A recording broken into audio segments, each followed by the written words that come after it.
गणानां कपीर्थजम्बो फलचारुभक्षणम् उमासुतं शोकविनाशकारकम् नमामि विघ्नेश्वरपादपङ्कजम्।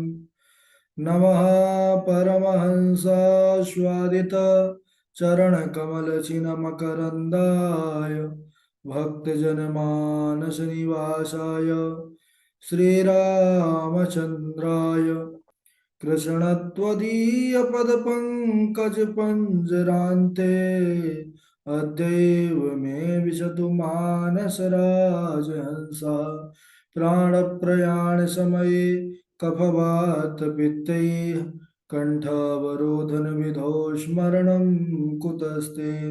नारायणं नमस्कृत्य नरं चैव नरोत्तमं देवीं सरस्वतीं व्यासं ततो जयमुदीरयेत्। श्रीलक्ष्मीनाथसमारम्भां नाथयामुनिमध्यमाम् अस्मदाचार्यपर्यन्तां वन्दे श्रीगुरुपरम्पराम्।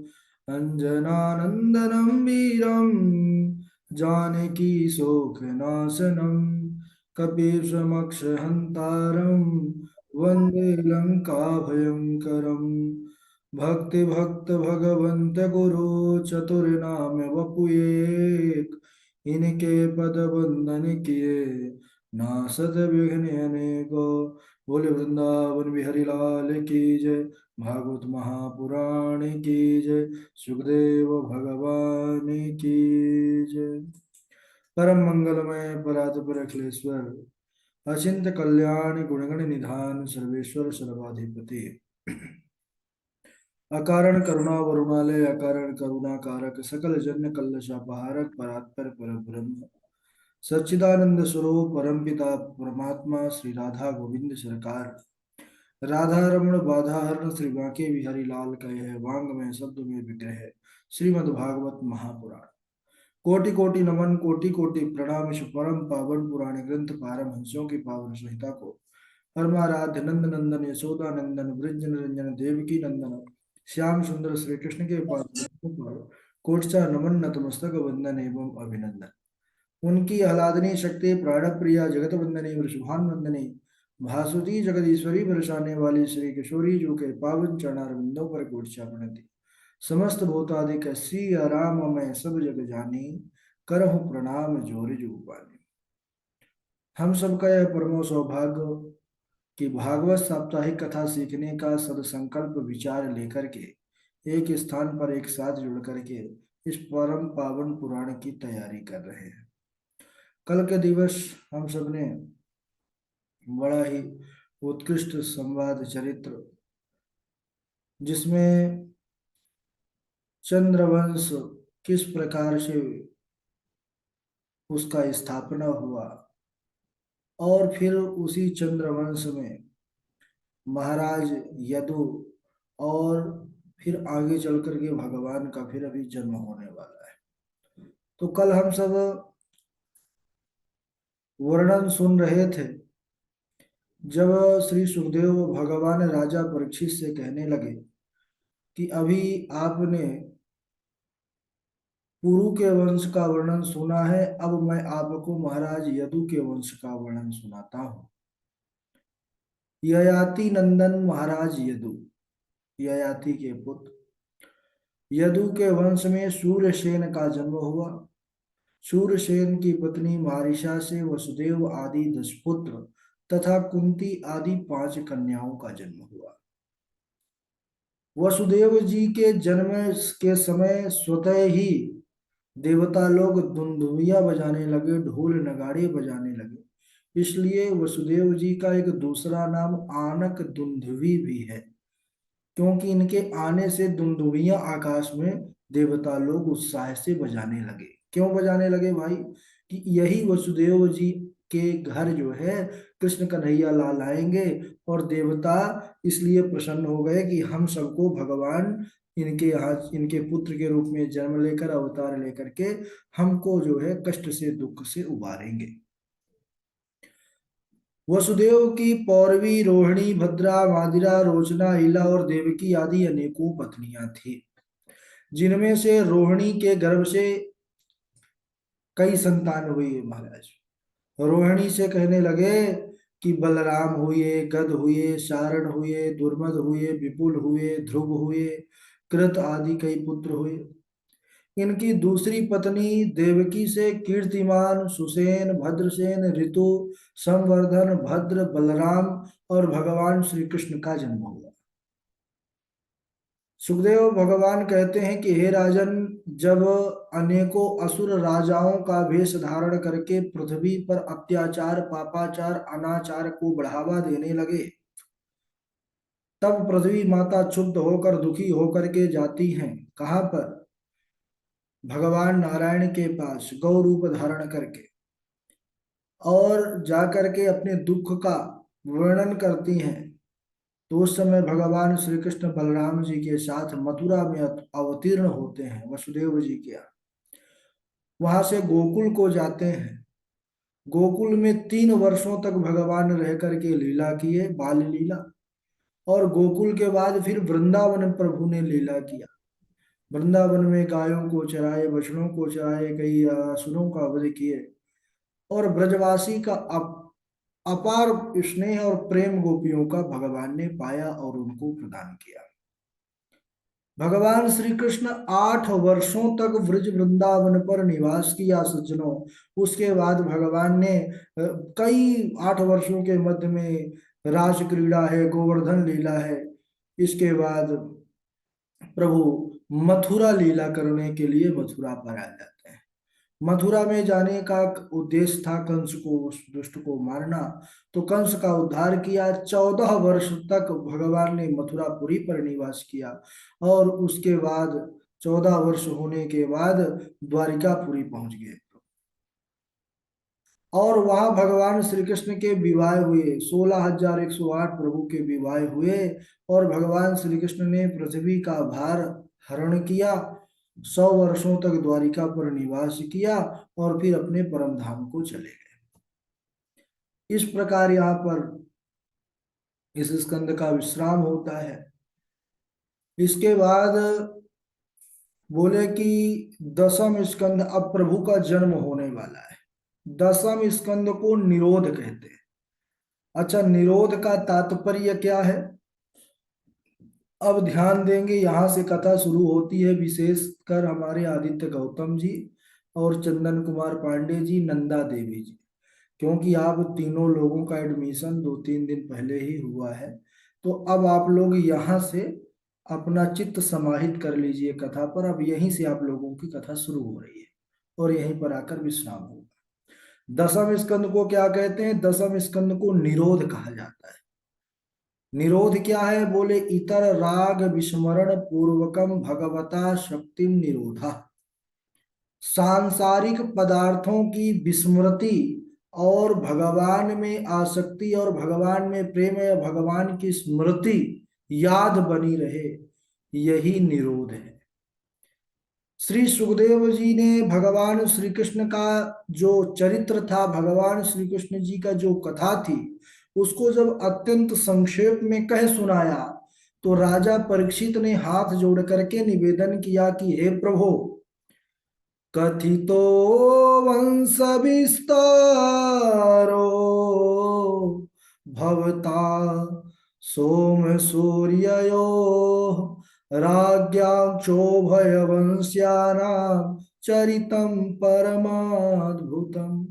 हे गुरुदेव, आपने चंद्र और सूर्य वंश में उत्पन्न होने वाले राजाओं की तो बड़ी विस्तार पूर्वक कथा सुनाई, लेकिन जब मेरे आराध्य श्री कृष्णचंद्र भगवान के चरित्र का वर्णन आया, तो आपने बड़ा संक्षेप में कह दिया कि मथुरा में प्रभु ने जन्म लिया, गोकुल को गए, 3 वर्ष रहने के बाद वृंदावन गए, 8 वर्षों तक लीला किए, फिर मथुरा गए, 14 वर्षों की लीला करने के बाद द्वारिका गए, 100 वर्षों तक वहां पर प्रभु ने लीला किया, परम धाम चले गए।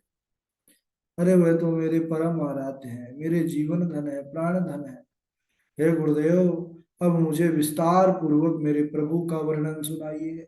प्रभु की किन परिस्थितियों में जन्म हुआ, अवतार हुआ, अवतार होने के बाद वहां का जो उत्साह था, उल्लास था नंद जी के घर का, वह कैसा रहा? वहां के लोगों का उत्साह, वहां की खुशी उमंग, वो सब में मैं डूबना चाहता हूँ। प्रभु की बाल लीलाओं को मैं आत्मसात करना चाहता हूँ।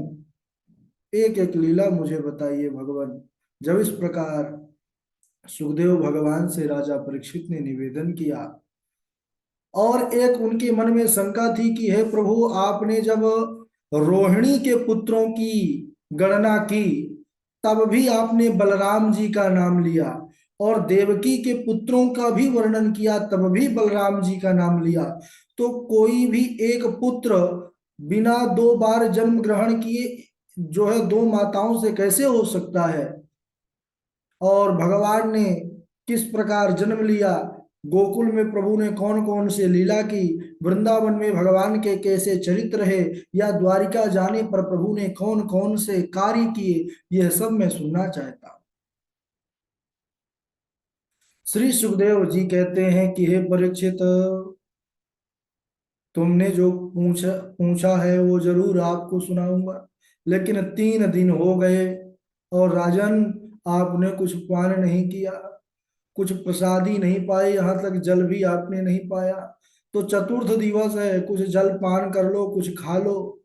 राजा परीक्षित ने कहा नहीं महाराज, खाने को मत कहिए। बोले जल पान ही कर लो।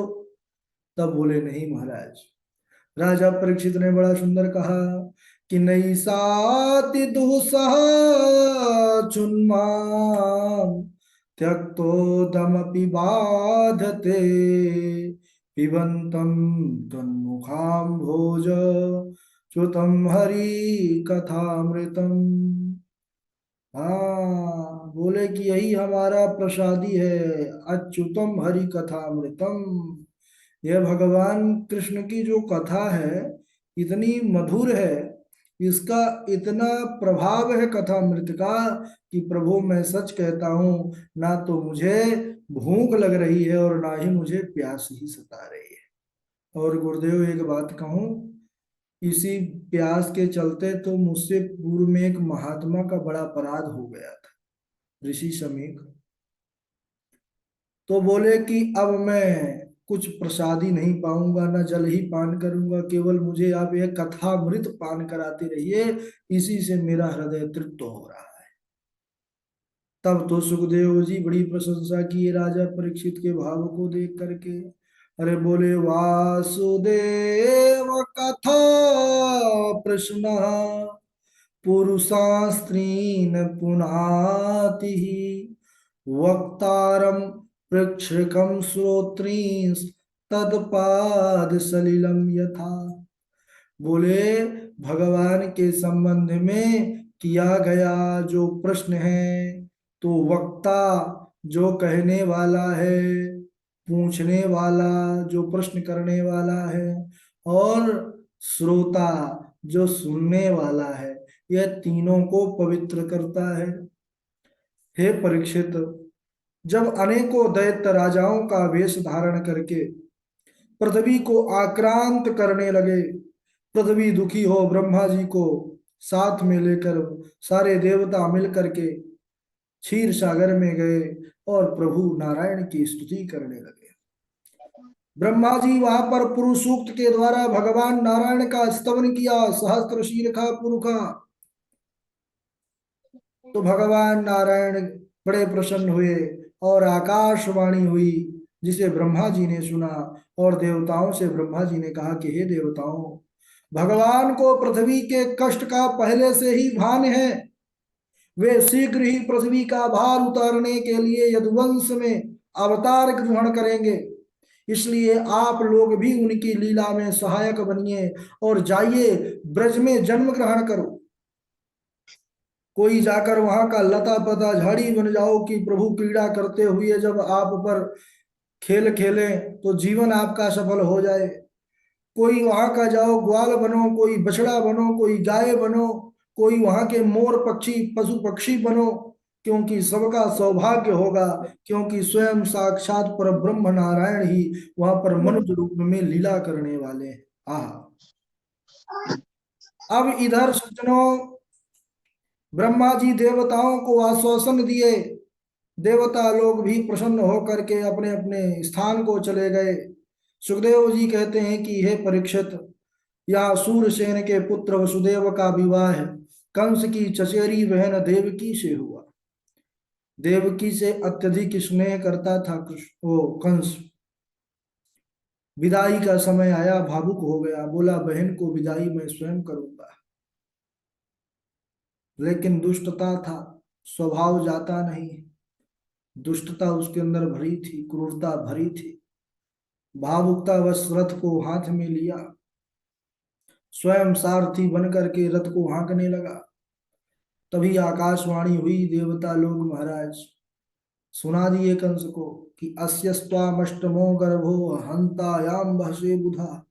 अरे मूर्ख कंस, तू जिस देवकी अपनी बहन को इतना प्रेम से विदा कर रहा है ना, इसी देवकी की अष्टम गर्भ, अष्टम संतान तेरा काल बन करके आएगी, उसी से तेरी मृत्यु होगी।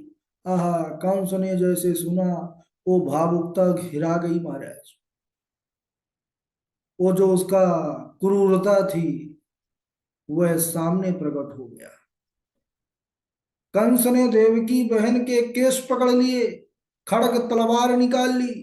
अरे बोले देवताओं, तुम कहते हो इसका अष्टम गर्भ मेरा काल होगा, अरे जब ये बचेगी तब तो उसका अष्टम गर्भ होगा। मैं अभी इसको समाप्त किए दे रहा हूं। कंस देवकी के ऊपर वह तलवार चलाने के लिए आतुर हो गया। लेकिन वसुदेव जी ने कंस को रोका, पकड़ते हुए कहा कि अरे भोजराज कंस, तुम तो भोज वंश के यश को बढ़ाने वाले हो, गौरव को बढ़ाने वाले हो, और इस प्रकार तुम नीचता के कर्म पर उतर आए। तुमको यह भान ना रहा कि एक तो स्त्री है, दूसरी तुम्हारी बहन है, तीसरा विवाह का यह शुभ समय है, और तुम इस प्रकार का नीच कर्म करने जा रहे हो। और तुम इतने बड़े बलवान वीर होकर के मृत्यु से डरते हो। तुमको तो यह जानना चाहिए, तुम तो विद्वान हो, पढ़े लिखे हो, कि जो आया है उसको तो जाना है, मृत्यु लोक ही है। मृत्युर्जन्मवताम वीरा देहेन सहजायते, अद्यवाद्य सताम तेवा मृत्युर्वै प्राणी नाम ध्रुव। जो आया है उसकी मृत्यु अटल है। और जाना सबको है, चाहे आज जाए, चाहे 100 वर्ष बाद जाए, चाहे 100,000 वर्ष बाद जाए, लेकिन मरना सबका तय है। कहा भी गया है शास्त्रों में, आयु कर्मंच वित्तंच विद्या निधन में वचा पंचैतान्यपि गर्भस्थस्यैव देहिनः। आयु कर्म वित्त विद्या निधन, इन सब का निर्माण जो है विधाता करके रखता है। तो तुम इस प्रकार मृत्यु से घबराते हो? तुमको देवकी से तो कोई भय नहीं है, आकाशवाणी ने इसके संतान से ही तो तुमको भय बतलाए हैं। तो ठीक है, हम जो भी संतान होगी तुम्ही को सौंप देंगे। वसुदेव जी के वचनों को सुनकर के कंस देवकी को छोड़ दिया। समय आने पर सज्जनों, सबसे पहला पुत्र कीर्तिमान नामक पुत्र हुआ देवकी वसुदेव जी को।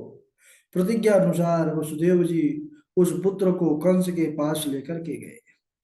कंस ने देखा कि कितना निर्मल बालक है, छोटा सा बालक है, निष्पाप, और इसको मैं क्यों मारूं।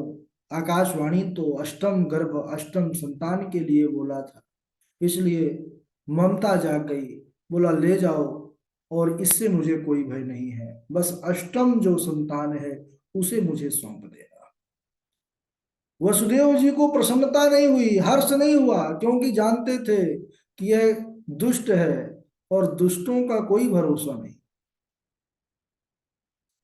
देवर्षि नारद घूमते घूमते आ गए महाराज, बीड़ा बजाते हुए। देखे कि अरे ये तो शुभ कर्म करने लगा है। शुभ कर्म कैसा? बोले कि इसको तो मारना चाहिए था, तब तो भगवान इसका उद्धार करते जल्दी आकर के, अवतार लेकर के।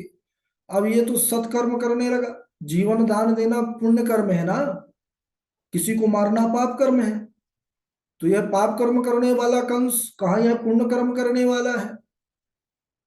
तो नारद जी कृपा किए। नारद जी सब पर कृपा करते हैं। हर प्रकार से भगवान को मिलाने का कार्य नारद जी करते हैं। भक्ति जो कर रहा है तो उसको भक्ति के मार्ग से माध्यम से मिला देते हैं कि भाई भजन करो। ध्रुव जी को बता दिए कि ऐसा करना है भजन, मिल गए। प्रहलाद जी को जाकर के बता दिए, प्रहलाद जी गर्भ में ही बता दिए थे, प्रहलाद जी को मिल गए भगवान। कंस को भी बताए, लेकिन देखे कि भगवान कंस अत्याचार कर रहा है तो अत्याचार ही बताए उसको, तो अत्याचार से भगवान फिर जल्दी आए मिले। लीला करते हुए हर बार बीणा बस लेकर के आते थे नारद जी। इस बार बीणा के साथ एक अष्ट कमल लेकर के आए भाई। प्रणाम किया, अरे महाराज जी प्रणाम। आसन वासन दिया। नारद जी का सम्मान सभी करते हैं, चाहे देवता हो चाहे दानव हो। अब नारद जी से पूछा कि महाराज कैसे आना हुआ। अरे बोले कि बस भोजराज कंस हम घूमते घूमते आ जाए, बहुत दिनों से आए नहीं थे, तुमसे मिले नहीं थे, सत्संग होना था। बोले कि महाराज जी आपके हाथों पर यह पुष्प है। बोले हाँ, ये 8 पंखुड़ियों वाला कमल है, और मैं थोड़ा परेशान हूँ, सोचा चलो तुम बड़े विद्वान हो तो तुमसे ही कुछ राय लेता हूँ। ये 8 पंखुड़ियों वाला कमल है, और इसको मैं जहां से प्रारंभ करता हूँ वही एक हो जाता है, और वही अगर उसको देखा जाए तो वह 8 भी है और एक भी है। अगर आप यहाँ से शुरू करें तो एक ये हो रहा है, अगर आप ठीक इससे विपरीत से शुरू करेंगे तो वो है 8 भी हो सकता है, एक भी हो सकता है। तो बोले कि गुरुदेव यह तो ठीक बोल रहे हैं, ऐसा हो सकता है। बोले हाँ। बोले ऐसा ही तुम्हारे साथ हो रहा है, और हम तुमको सचेत करने आए। देवता लोग बड़े चालू हैं। देवता तुमको जो है मरवाना चाहते हैं। बोले कैसे। बोले तुम 8वें का इंतजार करोगे कि अष्टम गर्भ आएगा तब मैं उसका मृत्यु उसको दूंगा। अब इसमें बता दो पहली पंखुड़ी 8वीं पंखुड़ी कौन है, तुम उसको नियत बता सकते हो। बोले नहीं गुरुजी। क्यों। क्योंकि जहां से शुरू करेंगे वही पहली होगी, और वह 8वीं भी हो सकती है। बोले ऐसा ही देवताओं का चक्कर है, किसको 8वां बता दे, किसको पहला बता दे, किसको 8वां बता दे, तो तुम भाई इस प्रकार दयावान मत बनो। अरे बोले वाह वाह महाराज जी, आपने बड़ा उपकार किया। बोले बस हम समझ गए, जा रहे हैं, अब आगे भी यात्रा करना है। नारायण नारायण चले गए, और यह कंस आया, छुड़ा लिया उस पुत्र को, और बड़ी निर्ममता के साथ उसने पटक करके चट्टान पर मार दिया। एक एक करके 6 पुत्रों को मार दिया, कारागार में देवकी और सुधो को डाल दिया। 7वें में सज्जनों साक्षात भगवान के शेषावतार परम सेवक बलराम जी आते हैं। तो बलराम जी आते हैं, फिर भगवान किस प्रकार उस गर्भ को रक्षित करते हैं तो उसको हम अगले दिवस श्रवण करेंगे। आज यहीं तक। बोलिए वृंदावन बिहारी लाल की जय। यहाँ जय। यहाँ तक की लीला को बढ़िया से श्रवण करिए। श्लोक सुनाएंगे बारी बारी से। सबसे पहले पूर्वी हैं, पूर्वी जी के बाद गणेश झा जी हैं, गणेश झा जी के बाद डॉक्टर हृदय शर्मा जी हैं, शर्मा जी के बाद हमारे अखिलेश द्विवेदी जी हैं, राघव जी हैं, सुष्मिता त्रिपाठी जी हैं, वैभव जी हैं, सुप्रभा जी हैं, ऋचा पांडे जी हैं, चंदन कुमार पांडे जी हैं। उनके बाद आदित्य गौतम जी हैं, मेघनाथ चक्रवर्ती जी हैं, देवेश जी हैं, और नंदा देवी जी हैं। उनके बाद अजय चौबे जी हैं, अजय चौबे जी के बाद त्रिलोकी नाथ जी हैं, अनामिका शर्मा जी हैं, अमित तिवारी जी हैं, और सब इतने ही हैं। चलिए प्रारंभ करिए। राधे राधे गुरु जी प्रणाम। हाँ जी सुनाइए। मात्र शस्त्रा दुहित्रा वा न विविक्ताशिनो भवेत् बलवान्द्रियग्रामो विद्वान् श्रमपि कर्षति। ठीक है। झा जी हमारे। राधे राधे गुरु जी। हाँ राधे राधे। मात्रा स्वस्त्रा दुहित्रा वा ना विविक्ता सनो भवेत् बलवान इंद्रिय ग्रामो बलवान इंद्रिय ग्रामो विद्वान सम अपि कर्षति। न कामये हम गति में स्वरात परा माष्टर्धियुक्ता पुनर्भवं वा आर्तिं प्रपद्ये खिल देह भाजा मन्तस्थितो येन भवन्त्य दुःखाः श्रवणं कीर्तनं विष्णोः स्मरणं पादसेवनम् अर्चनं वन्दनं दासख्यम् अर्चनं वन्दनं दास्यं सख्यमात्मनिवेदनम् इति पुंसार्पिता विष्णोः भक्तश्चैन नवलक्षणा क्रियते भगवत्यद्धा तन्मन्येधीतमुत्तमम् स वै मनः कृष्णपदारविन्दयोर्वचांसि वैकुण्ठ गुणानुवर्णने करौ हरेर्मन्दिरमार्जनादिषु श्रुतिं चकाराच्युत सत्कथोदये मुकुन्दलिङ्गालय दर्शने दृशौ तद्भृत्य गात्रस्पर्शेऽङ्गसङ्गमम् घ्राणं च तत्पाद सरोज सौरभे श्रीमत्तुलस्या रसनं तदर्पिते पादौ हरेर्क्षेत्रपदानुसर्पणे शिरो हृषिकेशपदाभिवन्दने कामं च दास्ये न तु काम कामया यथोत्तमश्लोक जनाश्रयारते। राधे राधे गुरु जी। जी जी, राधे राधे, बहुत बढ़िया। झा जी के बाद डॉक्टर साहब।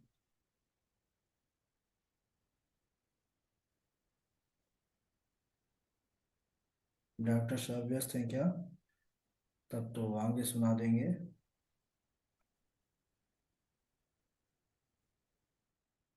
डॉक्टर साहब के सुस्मिता सर जी, सुनाइए सुनाइए।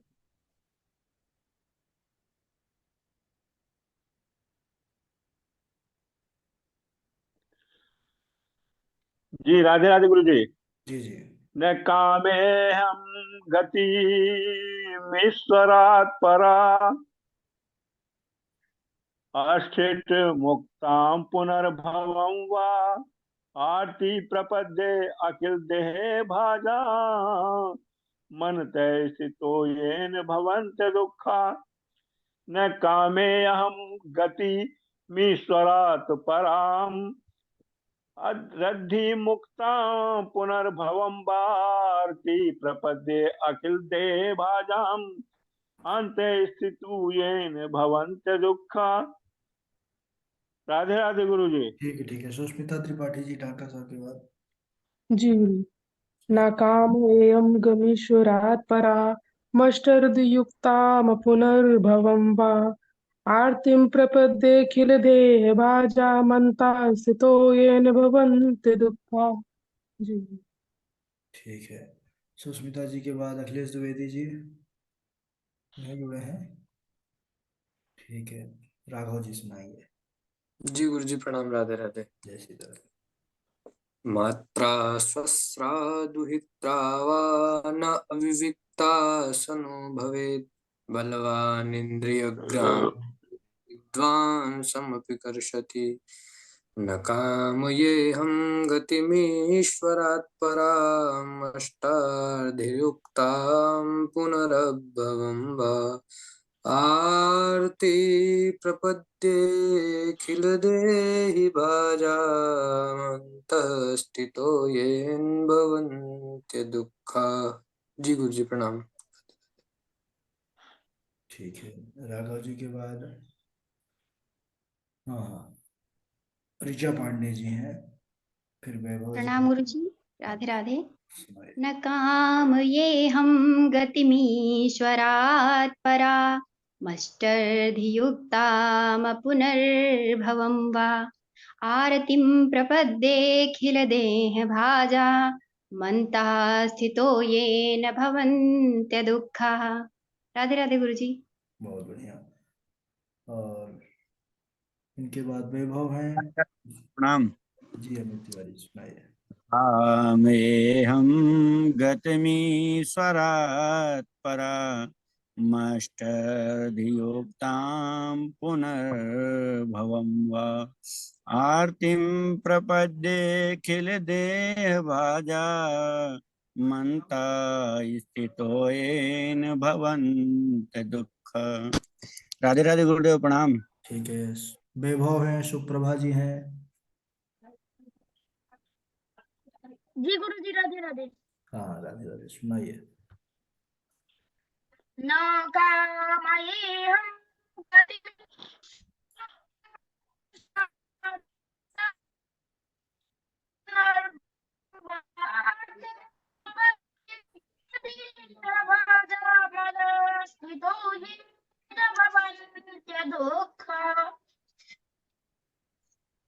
ठीक है। राधे राधे गुरु जी। जी सुप्रभा, सुनाइए।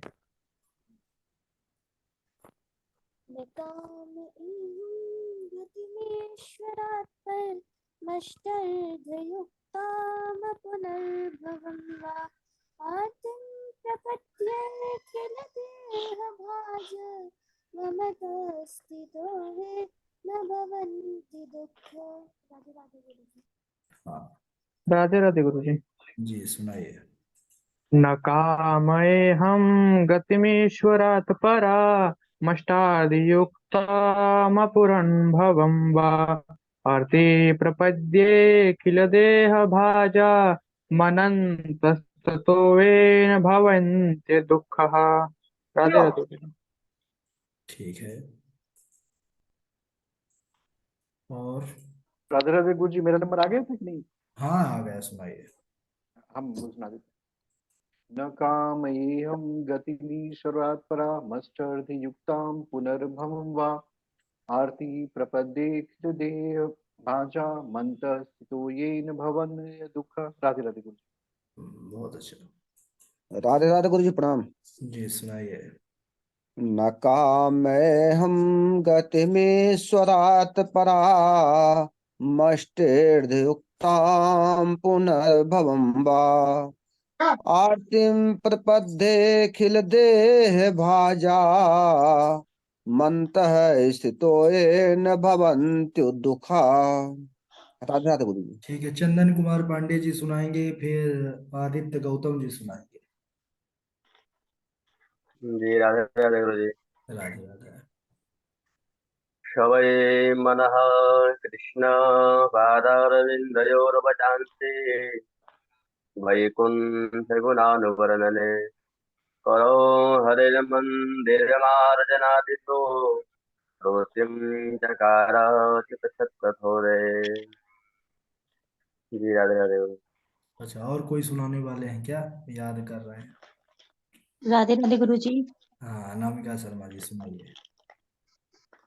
पादो तु प्रथम स्कंद द्वितीयो जाननी श्रुतः तृतीय संस्थनी गेय चतुर्थ कपिरुच्यते नाभीतो पंचम विद्यात् हृदयं षष्ठ इरितम् सप्तमस्तूर प्रोक्तम् अष्टमः कण्ठरुच्यते स्कन्धस्तु नवः स्कन्धः दशमो मुखभीतम् कर्णाक्षं नासिकायुक्तं सर्वार्थपरिपूरितम् एकादश तुत्रमागं द्वादशं ब्रह्मरन्ध्रकम् एवं भागवतं शास्त्रं विष्णुमूर्ति प्रकीर्तितम्। राधे राधे गुरु जी। ठीक है, आदित्य गौतम जी। जी गुरु जी राधे राधे। राधे राधे, सुनाइए। गुरु जी मुझे ये वाला श्लोक प्राप्त ही नहीं हुआ। हाँ इसको अब हम यहाँ से देंगे, क्योंकि हम सोचते थे कि नवम स्कंद शुरू से देंगे, पूरा तो लिख नहीं पाएंगे, यहाँ से देंगे। आप कोई सा सुना दीजिए, आज कल से यहाँ से शुरुआत होगा, आज से जो जो श्लोक आ जाए। जी गुरु जी आपने जो भेजा था मैं उनको याद किया हूँ तो उनको सुनाई दे रहा हूँ। अच्छा उसी को सुनाइए। लंबोदरम परम सुंदरमेकदंतं पीतांबरम त्रिनयनं परमं पवित्रम् उद्धदिवाकरनिभोज्वलकान्तिकान्तं विघ्नेश्वरं सकलविघ्नहरं नमामि शरीरं स्वरूपं ततो वा कलत्रं यशच्चारुचित्रं धनं मेरुतुल्यं मनश्चैन लग्नं श्रीगुरुरङ्घ्रे पदमे ततः किं ततः किं ततः किं ततः किं नारायणं नमस्कृतं नरं चैव नरोत्तमं देवी सरस्वती व्यासं ततो जयमुदीरयेत् जयतु जयतु देवो देवकी नन्दनोऽयं जयतु कृष्णो वृष्णिवंश प्रदीपः जयतु मेघ श्यामः कोमलाङ्गः जयतु पृथिवी भारनाशो मुकुंद। राधे राधे गुरु जी। बहुत अच्छा। जी गुरु जी, चरण स्पर्श। जी त्रिलोकी जी सुनाइए।